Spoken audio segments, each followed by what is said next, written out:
La mayoría de nosotros damos por sentada la vista. Abrimos los ojos y, bueno, el mundo simplemente aparece, lleno de color, de detalle. Totalmente. Pero rara vez nos detenemos a pensar en la increíblemente compleja sinfonía de física, biología y neurología que ocurre en una fracción de segundo. Exacto. Hoy vamos a hacer precisamente eso. Vamos a hacer un análisis a fondo de uno de los sistemas más fascinantes de nuestro cuerpo. Exactamente. Y para guiarnos en esta exploración, nos basamos en el capítulo de oftalmología de una de las Biblias de la medicina, el Harrison, Principios de Medicina Interna. Una fuente muy densa.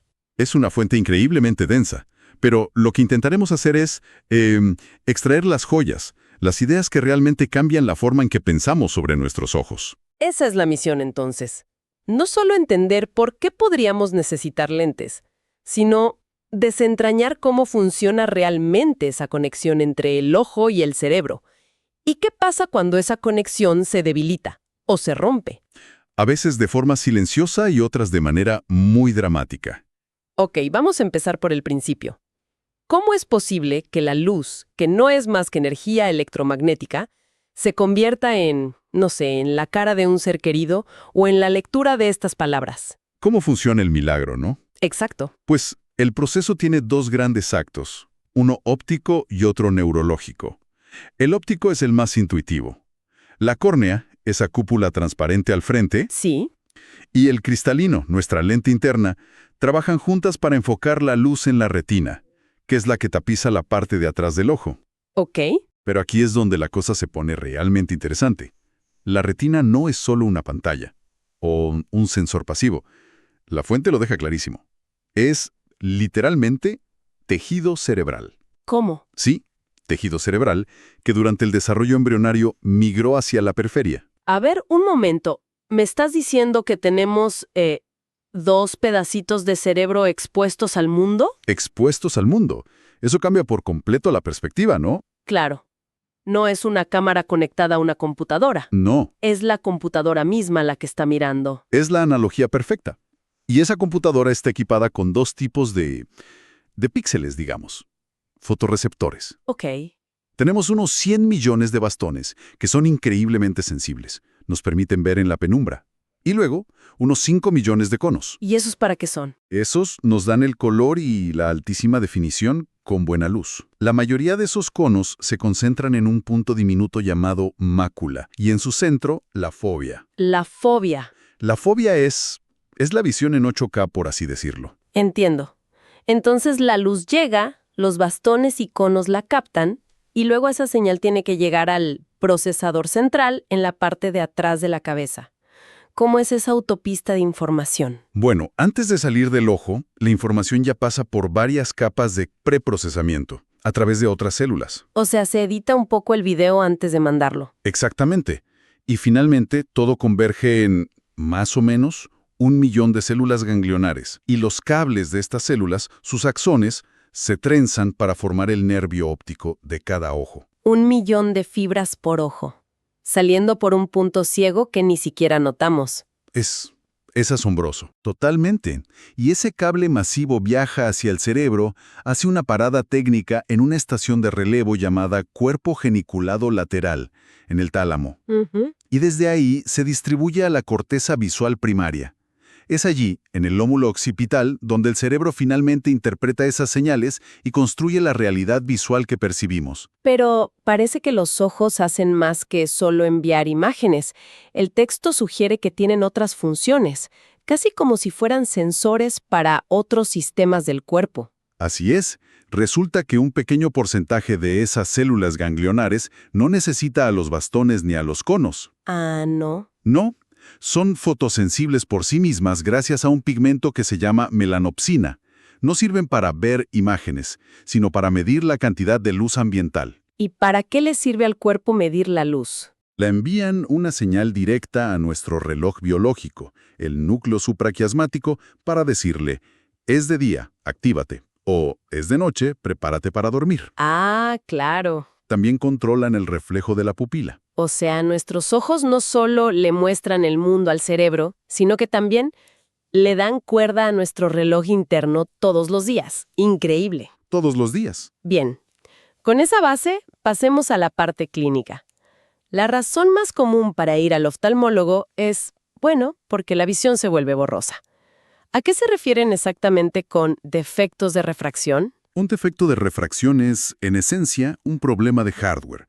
Ocurre cuando las dimensiones físicas del ojo no permiten que la córnea y el cristalino enfoquen la luz perfectamente sobre la retina. El estado ideal, la emetropía, es sorprendentemente raro. Entonces, si la miopía es ver mal de lejos, es simplemente porque el ojo es demasiado largo. Todo este problema de necesitar lentes se reduce a unos pocos milímetros en la forma de nuestro globo ocular. En esencia, sí. En la miopía, el globo ocular es un poquito más largo de lo ideal, y la imagen se enfoca delante de la retina. Ah, Para la hipermetropía, es justo lo contrario. El globo es demasiado corto y el punto de enfoque quedaría detrás de la retina. y eso me imagino que cansa la vista. Causa mucha fatiga visual, sobre todo al leer, porque el cristalino tiene que hacer un esfuerzo constante para reenfocar. Y luego está el astigmatismo, donde la córnea no es esférica, es más como un balón de rugby. Entiendo, distorsiona la imagen. Exacto. Y finalmente, la que nos llega a casi todos tarde o temprano, la presbicia. Interna, sí. Con los años pierde su elasticidad y ya no puede, digamos, abombarse lo suficiente para enfocar los objetos cercanos. Y por eso la gente empieza a alejar el menú del restaurante para poder leerlo. Justo. A partir de los 40, 45 años. Hablemos de cómo se mide todo esto. Todos conocemos la famosa tabla de letras, la tabla de Snellen.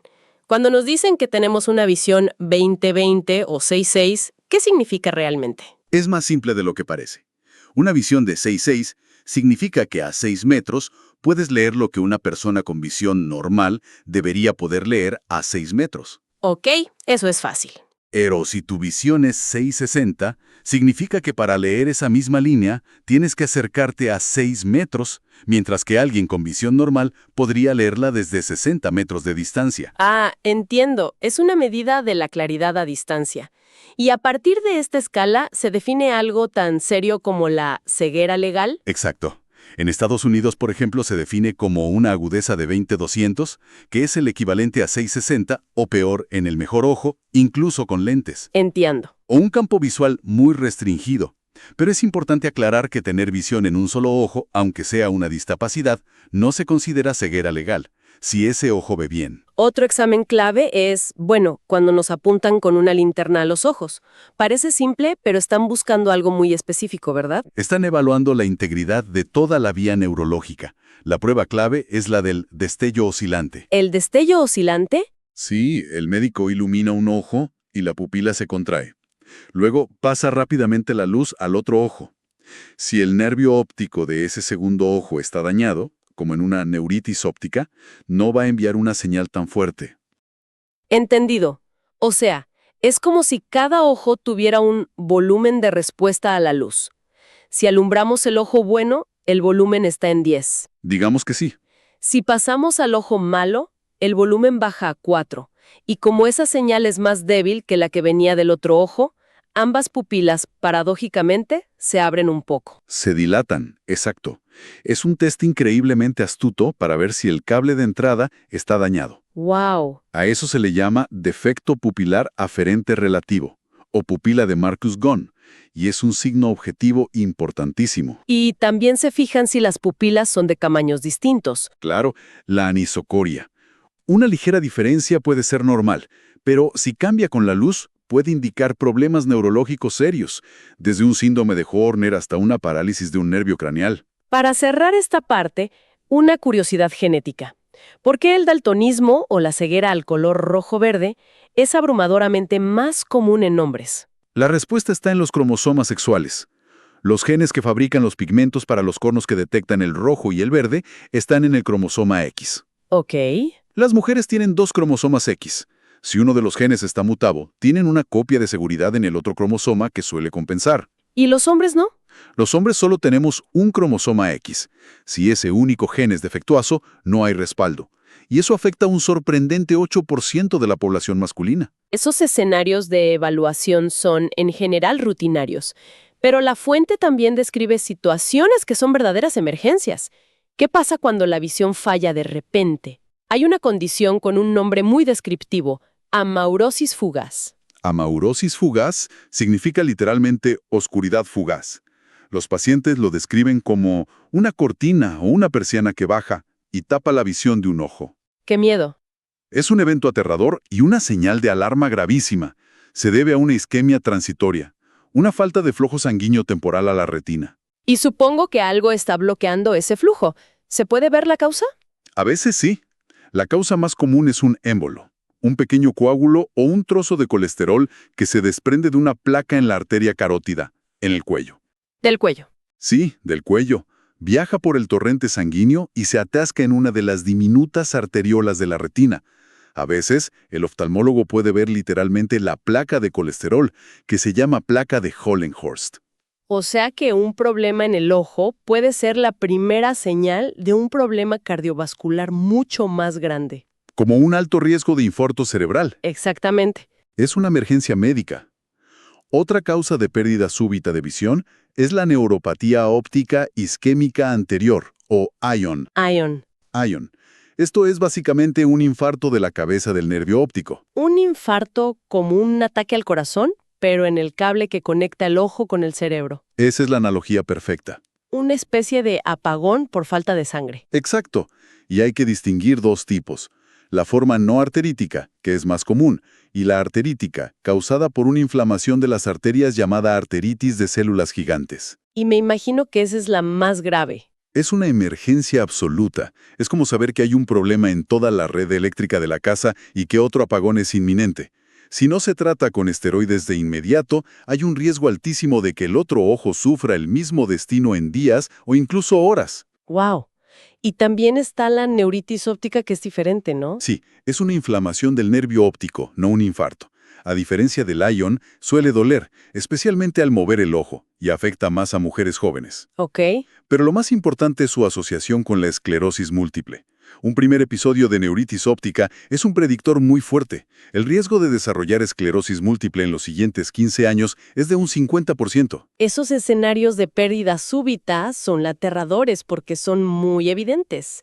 Pero la fuente también advierte sobre peligros que no gritan, sino que susurran.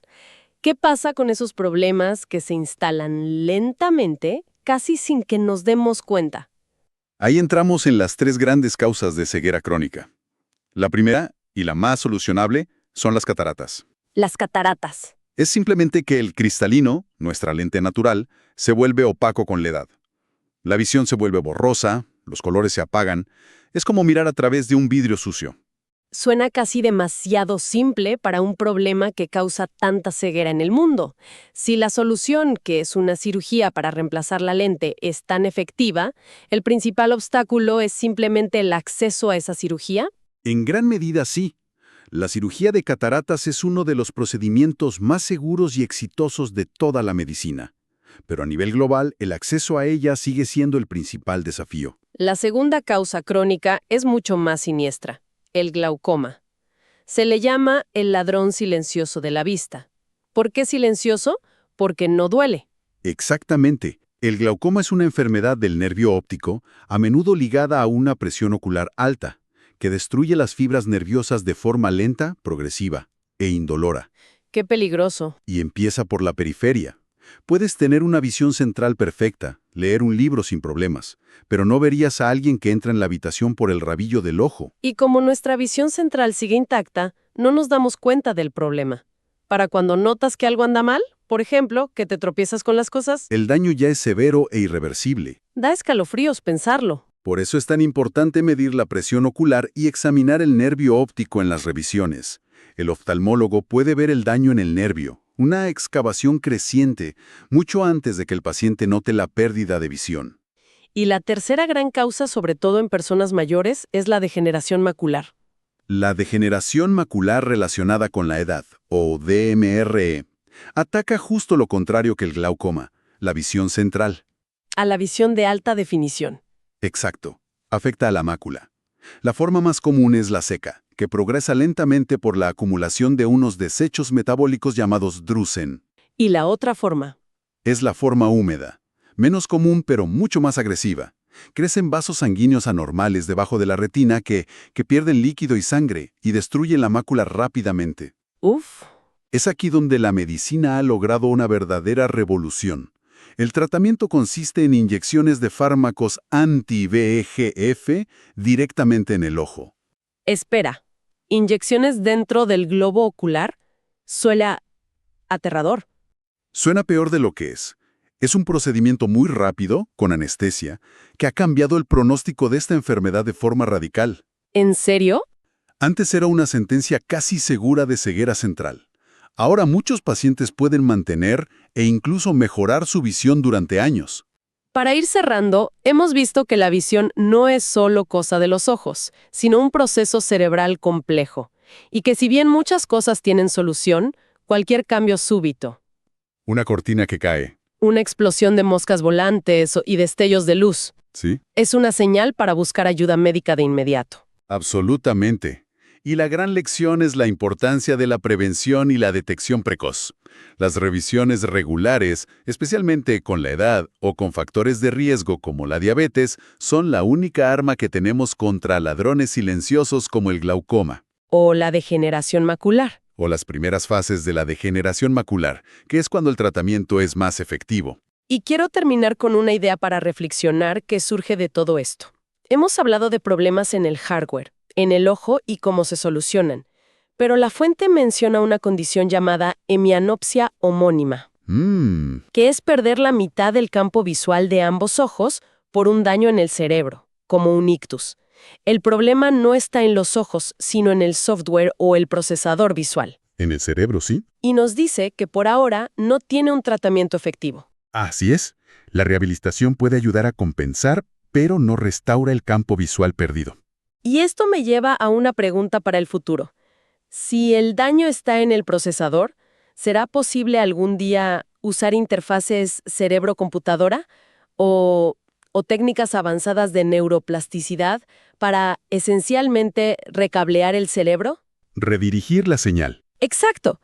Podríamos tomar la información visual que los ojos siguen captando perfectamente y redirigirla a otras áreas sanas del cerebro, creando una nueva forma de ver que evite por completo la zona dañada.